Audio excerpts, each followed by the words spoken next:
Boa noite, tudo bem? Meu nome é Ohori Haritiana de Farias Carajá, tenho 36 anos, né? Eu sou mestiço, minha mãe não é indígena e meu pai é indígena, mais conhecido como etnia Carajá, né? Que nós somos conhecidos, mas a nossa denominação correta é Inã, né? Como nós mesmos nos chamamos na nossa língua, Inã. E somos conhecidos como Carajá porque na época da questão aí da colonização, né, dos desbravadores que vieram aí conhecendo o Brasil, veio outras etnias, né, com eles para ser como guias e conta-se que até um estudo antropológico que conseguiu chegar nessa conclusão que a outra etnia que vinha, na língua deles, eles nos chamaram pejorativamente como Carajá, que o significado nessa outra língua era macaco, né? A palavra Carajá em outra língua significa macaco. E aí falaram, quem são aqueles? Aqueles são os Carajás, e ficou como os colonizadores também não tinham conhecimento, e se tinham também, como o objetivo deles não eram, eu creio que não é bom, a história conta que não eram bons, ficou por isso mesmo. E aí nós também não tínhamos conhecimento da outra língua, então ficou esse termo, né? Eu estou aqui para falar sobre a questão dos povos indígenas, né? De ontem, de hoje, é, as mudanças do século XXI, como que é nos dias atuais. Quero deixar aqui o questionamento, né? Sobre o questionamento não, a contribuição sobre por quê, como e por que deixou, né, de ser os povos indígenas. Então, voltando lá no início, por volta do século XVI, no ano mais ou menos de 1500, quando houve ali a chegada, né, das caravanas portuguesas, dos portugueses, e chegaram, né, até o Brasil. Até então não era Brasil, não tinha título, não tinha nome. E só que eles falam que é um descobrimento, porém não é, porque já tinha, né? Já tinha existência de povos, de população, né? De uma nação nativa, de culturas, com línguas próprias, com culturas, com crenças, né? E estima-se que aproximadamente 3,5 milhões era o número populacional. Isso é uma estimativa, particularmente eu creio que era muito mais, né?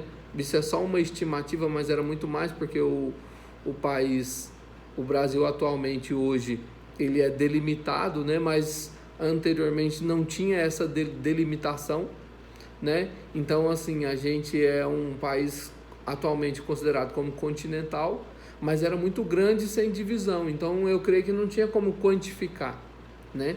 Eu imagino que seja muito mais, mas as pesquisas antropológicas dizem que éramos de aproximadamente 3,5 milhões, o número populacional de nativos, né?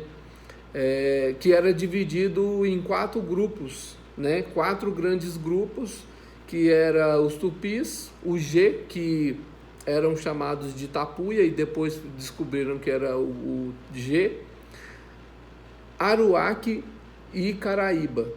Esses eram os 4 principais na época. Dentro desses 4 principais existiam outras tribos que eram relacionadas a essas, que iam ali tendo aquela miscigenação e criando outras tribos também, mas esses eram os principais. Vamos dizer que eram os maiores, né? Número populacional, então, consequentemente, era o que tinha mais expressividade, mas tinha vários outros também, né? E com a chegada dos estrangeiros, dos europeus, eles vieram.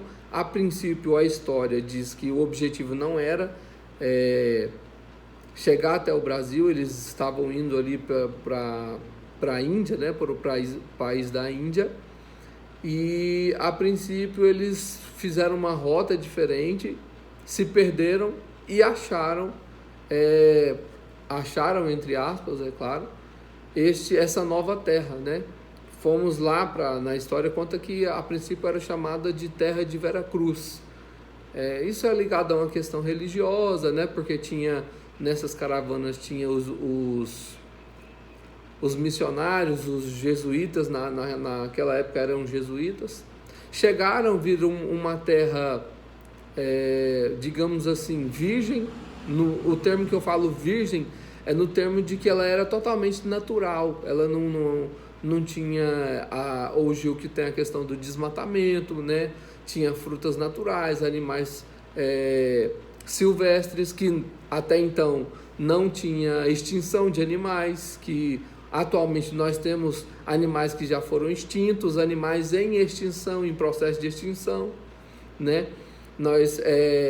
Não tinha degradação, por exemplo, dos rios, que acontece hoje, né, nas grandes cidades, em grandes capitais, por exemplo, o rio Tietê, que era um rio, um afluente de grande importância, hoje ele é um rio contaminado, né, principalmente na região urbana. Então não tinha isso, então eu considero como virgens, né, uma terra virgem, que tinha uma população que, apesar das diversidades culturais, das diversidades linguísticas, era um povo, era os verdadeiros nativos, né? E aí veio com uma questão aí que eles vieram desbravar. A princípio eles não sabiam que tinham minérios aqui, né, de valor, como ouros, como pedras preciosas, cristais, mas eles viram outro tipo de especiarias que eram atraentes para ele, no caso, como o pau-brasil, né? É chamado de pau-brasil, com a sua característica vermelha, e eles ali viram não só o pau-brasil, viram também, né, a questão ali da diversidade de frutas. Posteriormente também, quando eles estavam adentrando por interior e foi começando a ver as questões aí que tinha muito ouro, né? Algumas culturas usavam adornos com ouro e tudo, mas não tinha esse valor financeiro, esse valor capitalista, digamos assim, né? Para ele era como adornos. Tanto é que eles não tinham essa ganância, não tinham e não têm, na verdade.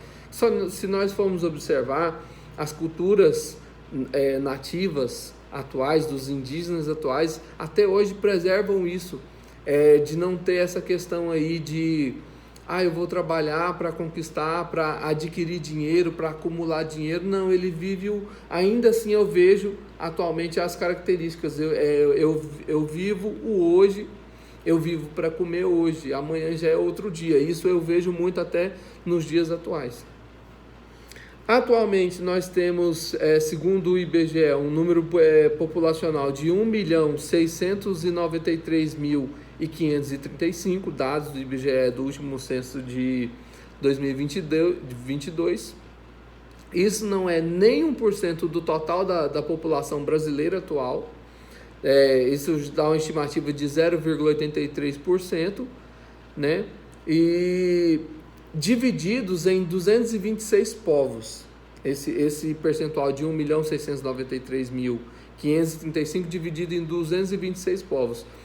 Isso contando com o fato que são 226, mas teve muitos povos que foram dizimados. Teve muitas outras etnias que foram dizimadas, principalmente aquelas que resistiram, né?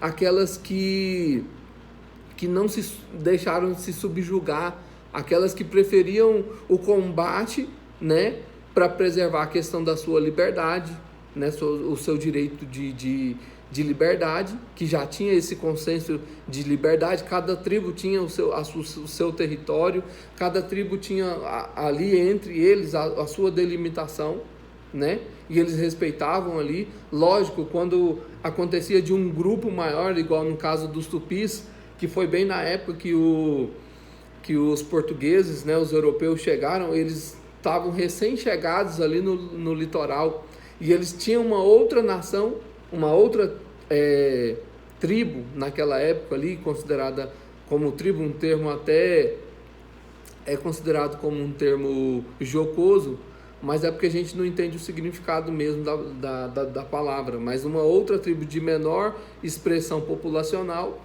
Então os tupis chegaram ali, tiraram aquele pessoal, aquela população indígena da época, isso nos fatos narrados, né, pela antropologia, e ficaram ali. E justamente quando os europeus chegaram, e aí eles viram, a primeira coisa que eles fizeram foi a aproximação, como eles perceberam que os grupos, no caso os tupis, eram de maior expressão populacional, também de maior expressão cultural e que muitas das vezes subjugava outras nações menores, eles pegaram e se aproximaram, fizeram amizade e através desses aproveitaram dos conflitos culturais que existiam, né? Conflitos de uma etnia com outra etnia, né? E eles pegavam e quando era do interesse deles, eles se aliavam a esses grupos e exterminavam outros grupos que estavam resistentes. Aqueles grupos que porventura eram arquirrivais dos tupis, estou usando os tupis ali, mas outros grupos também foram usados. Aqueles que eram arquirrivais já tinham aquela rixa cultural, os europeus influenciaram também. Anteriormente, já tinham as questões culturais, de guerras, né, de dominação territorial e tudo, algo natural em todo o povo, em toda a população, mas que foi acentuado com o objetivo pernicioso dos europeus, que pegaram e intensificaram, né? Intensificaram essas rixas, exterminando algumas pessoas, subjugando outras, e aí é onde entra a questão dos jesuítas que vieram catequizar, e uma das primeiras coisas que eles fizeram, né, foi a questão, por exemplo, a questão cultural, que é um país tropical, vivemos num país tropical com o calor mais excessivo do que, por exemplo, em outras regiões como na Europa. Então, naturalmente, a gente não tinha a questão de roupas, né? Éramos nativos e nós não tínhamos a malícia que veio depois, né? Que foi colocado depois essa questão de malícia, de nossa, você está sem roupa, e essa conotação sexual que não tinha. Até hoje, em algumas culturas, né, tem essa questão de não ter, né, tem costuras, por exemplo, na Amazônia, de pessoas que ainda, os nativos mesmo, que não tiveram o primeiro contato, eles são preservados ali na sua naturalidade. E até em culturas que foram também, às vezes, miscigenadas, que foram homogeneizadas com a cultura do não indígena, também existe, por exemplo, aqui no meu povo, o Inã, conhecido popularmente como Carajá. Eu ainda vivenciei e vivencio, né? Quando eu chego ali na casa da minha avó, dos tios e tias, eles têm o costume, as mulheres, de ficar sem a parte de cima da roupa, no meio ali da família. E isso é natural. Eu sou, apesar de não ter nascido na aldeia, não ter sido criado, mas sempre tive contato. Meu pai nunca permitiu que a gente perdesse esse contato e essa familiaridade. Sempre teve essa questão. Elas tiram, né, minha avó, meus tios, primas, às vezes, tiram e está no meio ali de nós, que somos parentes, e não tem essa malícia. Então, os jesuítas vieram naquela época e vieram com a questão de catequizar, né? Vieram colocando roupa e começando a padronizar até a língua, né? Até as línguas eles criaram a forma gramatical e mudaram muitas questões ali linguísticas das primeiras línguas, dos troncos linguísticos, né? E a princípio é isso, né? Queria trazer um dado aqui sobre a questão da palavra tribo. Tribo, no contexto mesmo da antropologia, ele é determinado, assim, ele é facultado a números populacionais que têm a sua cultura, que têm a sua língua própria, que têm a sua hegemonia. Por isso que é usado como tribo. E antigamente,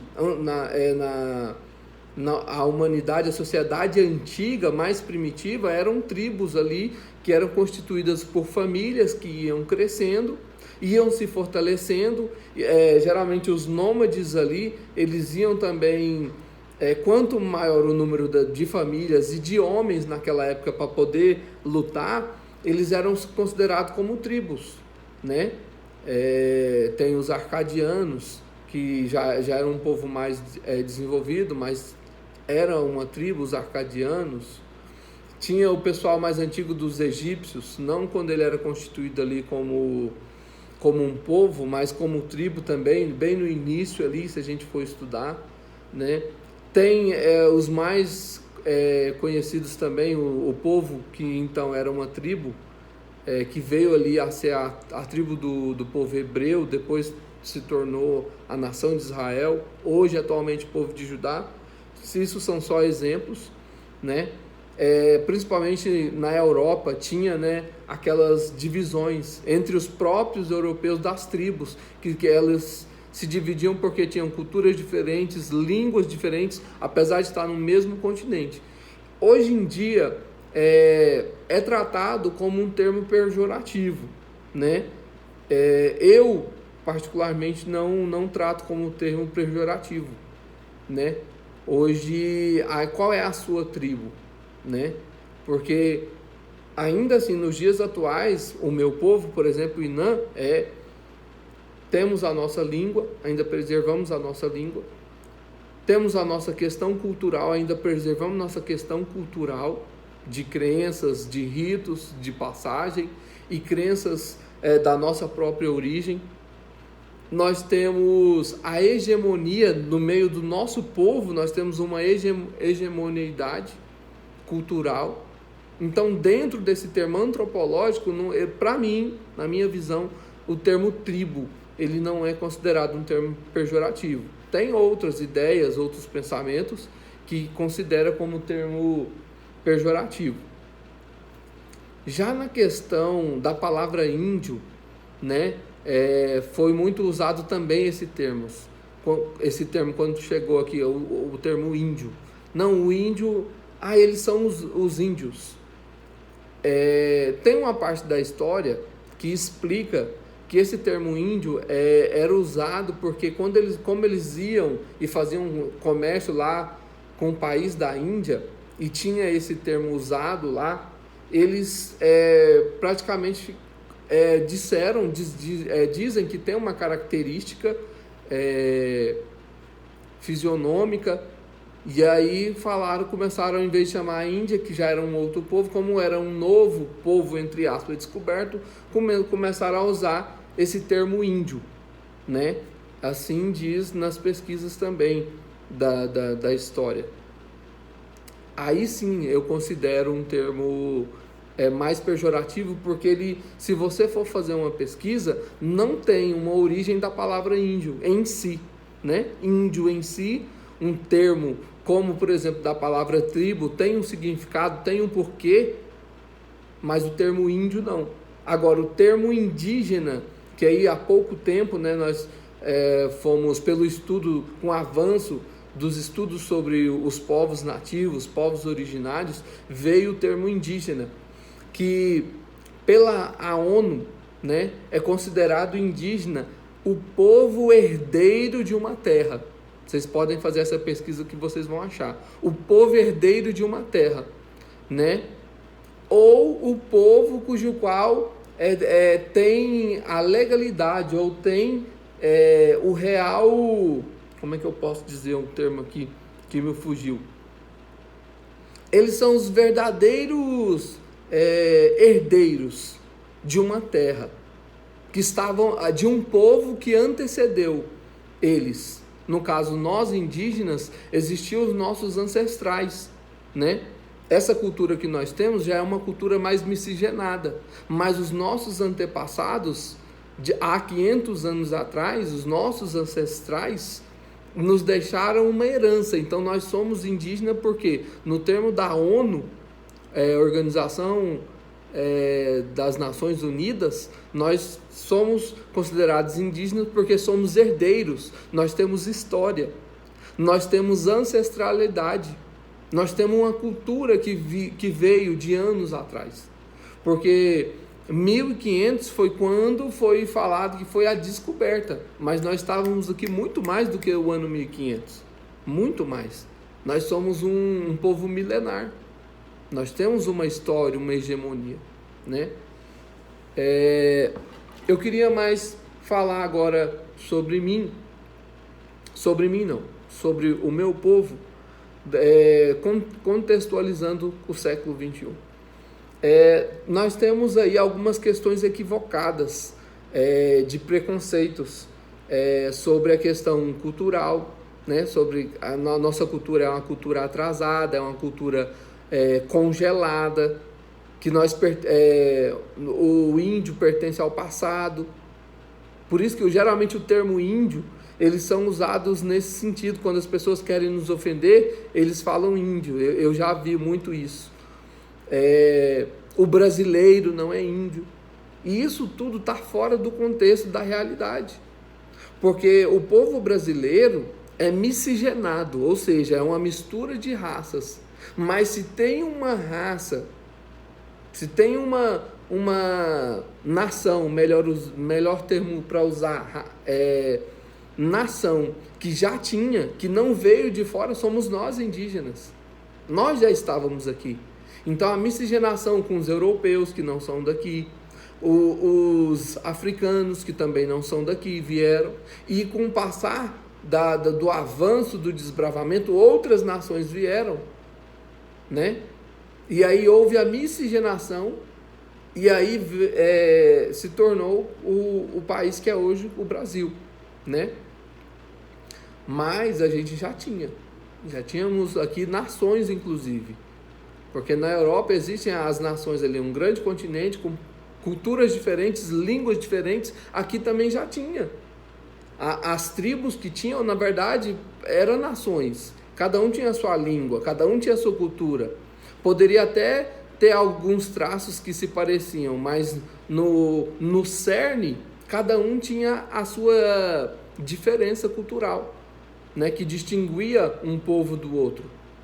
Então, nos dias atuais, tem o povo Inã. Nosso número populacional de aproximadamente, se eu não me engano, 5 ou 6 mil, o número populacional do povo Inã. Nós temos a nossa cultura, a nossa crença, só que nós também acompanhamos o advento, né, da tecnologia, o advento da informação. Nós acompanhamos, sim. Antigamente, os povos indígenas originários, eles tinham ali na sua essência de sobrevivência a caça, a pesca e a colheita de frutos. Eram poucos que tinham a questão de cultivo. Em sua maioria não tinha o cultivo. Mas com o passar do tempo, com a questão de influência dos desbravadores, com a necessidade de deixarmos de sermos nômades e sermos povos de território fixo, para não perder mais a nossa questão cultural, uma questão que a gente se adapta à sobrevivência com o passar dos anos, com o passar dos séculos. Nós tivemos que ser mais territorialistas. Não éramos mais os carajás, os inãs eram nômades. Na época da temporada do rio baixo, como agora, iam para as praias. Quando o rio enchia, na época das chuvas do inverno, a gente ia para os lugares mais elevados, e assim a gente ficava transitando. Mas aí, com o advento ali, com o risco de perdermos a nossa essência, nós tivemos que ter essa questão fixa, de um lugar fixo. E com isso, nós pegamos e temos mais contatos. Aqui eu moro em São Félix do Araguaia. Tivemos mais contatos com os não indígenas. Isso eu estou contextualizando os meus antepassados. Eu nasci num contexto urbano. E Nessa questão de ter o contato, né, veio as questões que foram influenciando, por exemplo, a questão que nós tínhamos de cultivo, até a época, por exemplo, do meu avô, né, do meu avô ali, do meu avô para trás, no caso, os meus ascendentes, eles tinham essa questão aí de plantio, de horta, né, de pesca, de caça. E com o advento da tecnologia, das facilidades, foi mudando essas questões. Então, se perdeu muito essa questão do cultivo. Ainda tem, mas não como antes, né? E tem a questão territorial, por exemplo, nós estamos aqui na Ilha do Pananal, que é a reserva indígena. Tem do lado de cá, do lado do Mato Grosso, também tem a aldeia São Domingos, a aldeia Teribré. Lá perto de Santa Terezinha tem a aldeia Itialá e outras aldeias lá também. Como também lá em Santa Terezinha tem a região das aldeias do lado da Ilha do Bananal, Macaúba, São João, a aldeia Cutaria também, se eu não me engano, lá embaixo tem, aqui tem. E nós ficamos fixos, né? E vem a necessidade agora da gente ter um meio de existência, não mais como os nossos antepassados, mas através do advento da tecnologia, da informação, da educação, né? Hoje em dia está tudo informatizado, então a gente tem que acompanhar sim, porque senão a gente fica para trás, né? Nos avanços aí.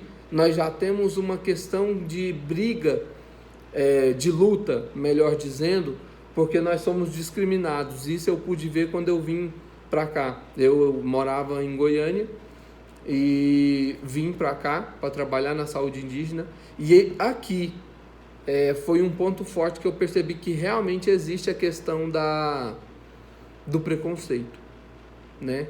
Então nós viemos, estamos aqui com o intuito de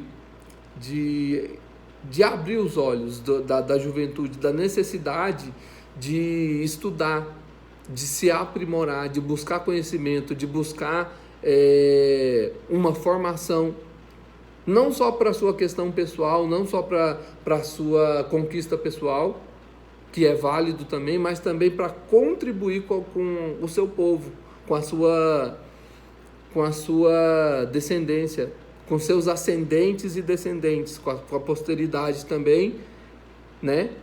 Com essa juventude que vem vindo, e nós temos que acompanhar esse avanço. Então, trouxe um breve relato, né? Agradeço aí a vocês que está vendo esse vídeo, essa aula gravada. É a primeira vez que eu faço uma aula gravada, é a primeira vez até que eu dou uma aula, digamos assim, né? Nesse sentido aí, para jovens, né? E obrigado. E fica aí essa breve aula para você, tá? Forte abraço.